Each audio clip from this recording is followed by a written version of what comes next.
No sé en qué momento empezaste a sentirlo, pero sé que lo has sentido.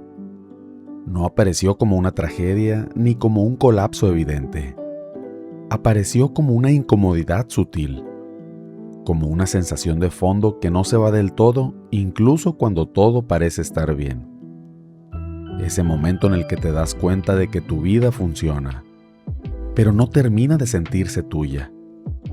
A eso es a lo que llamamos vacío. Y quiero que sepas algo desde el principio. No es una falla, no es debilidad, no es ingratitud. Es una señal. El vacío no aparece cuando te falta algo externo. Aparece cuando llevas demasiado tiempo avanzando sin preguntarte por qué.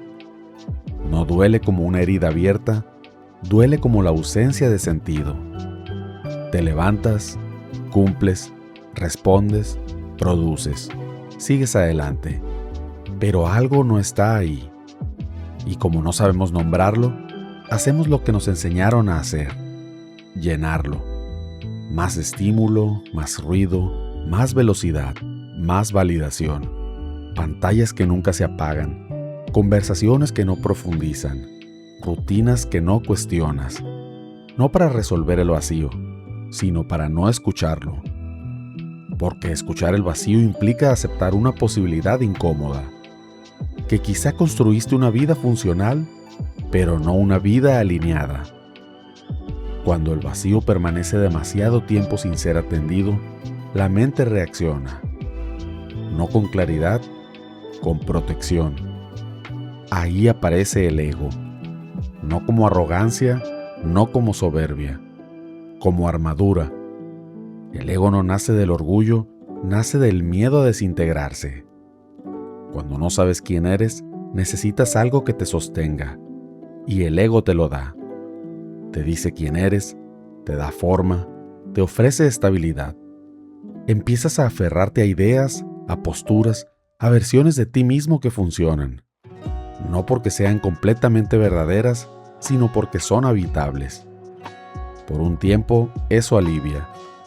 El ego te permite seguir adelante cuando mirar de frente el vacío sería demasiado. Y eso no lo convierte en enemigo, lo convierte en respuesta. Pero el ego no sabe quedarse quieto. Necesita sostenerse, compararse, defenderse. Lo que empezó como protección, poco a poco se vuelve frontera. Empiezas a reaccionar con rigidez, a defender opiniones como si fueran tu piel, a sentir que ciertas críticas no cuestionan lo que haces, sino lo que eres. Te vuelves más sensible, más cansado, más dividido. No porque seas frágil, sino porque estás sosteniendo algo que nunca fue diseñado para ser permanente. Para que esa armadura tenga coherencia, aparece una tercera capa, la identidad. La identidad no surge para revelarte quién eres, surge para explicarte. Es la historia que construyes para no sentirte fragmentado.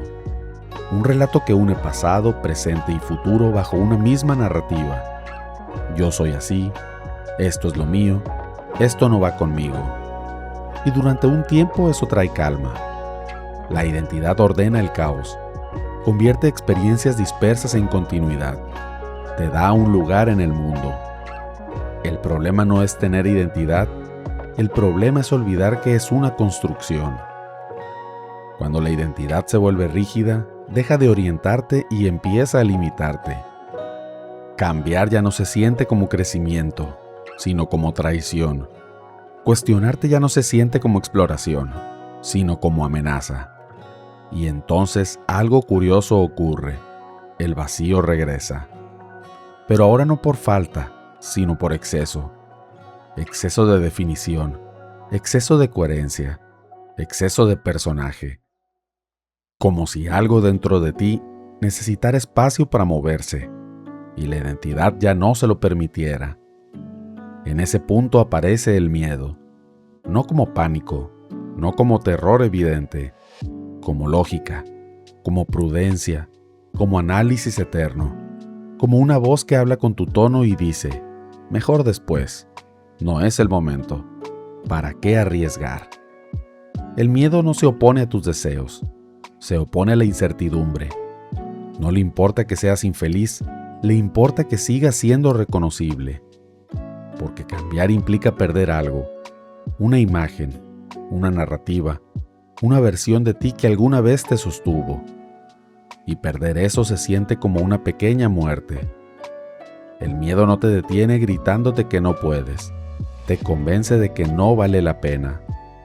Y mientras tanto, sigues funcionando, cumpliendo, avanzando en apariencia, pero por dentro algo está detenido.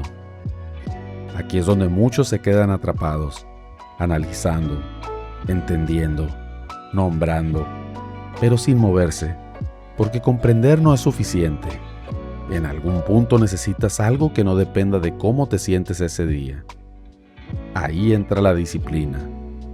La disciplina no es fuerza de voluntad, no es dureza emocional, no es motivación sostenida, es estructura.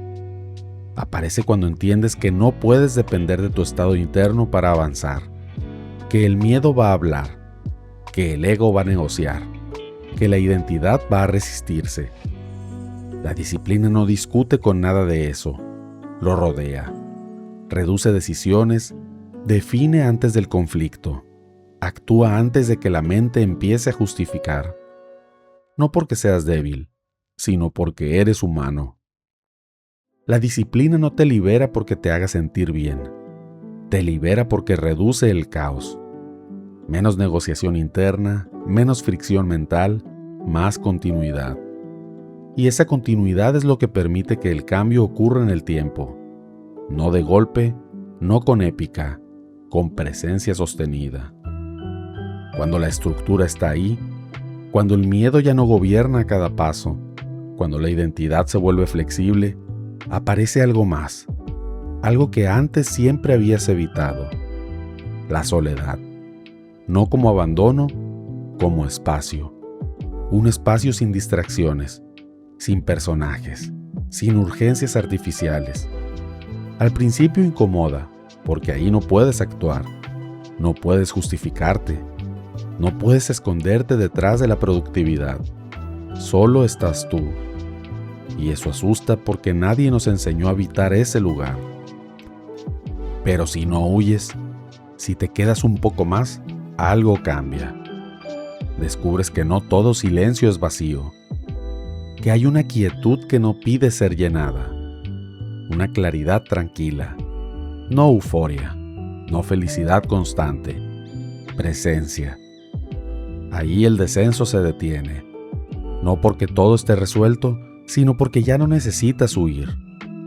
La soledad no es el final del camino, es el lugar donde todo se asienta, donde el vacío deja de ser amenaza y se vuelve espacio, donde el ego observa en lugar de defender, donde la identidad se flexibiliza, donde el miedo pierde urgencia y donde la disciplina sostiene sin empujar. Si llegaste hasta aquí, no te prometo una vida perfecta, no te prometo claridad absoluta, pero sí algo más honesto. No estabas roto, no estabas perdido y no estabas fallando. Estabas desconectado de los espacios donde ocurre lo esencial. Mi reflexión no existe para darte respuestas cerradas. Existe para plantear una semilla. La semilla de la responsabilidad consciente. No culpa, no autoexigencia, responsabilidad como elección.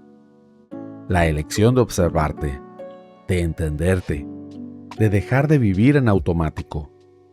Porque el verdadero control no viene de dominar el mundo, viene de dejar de huir de ti.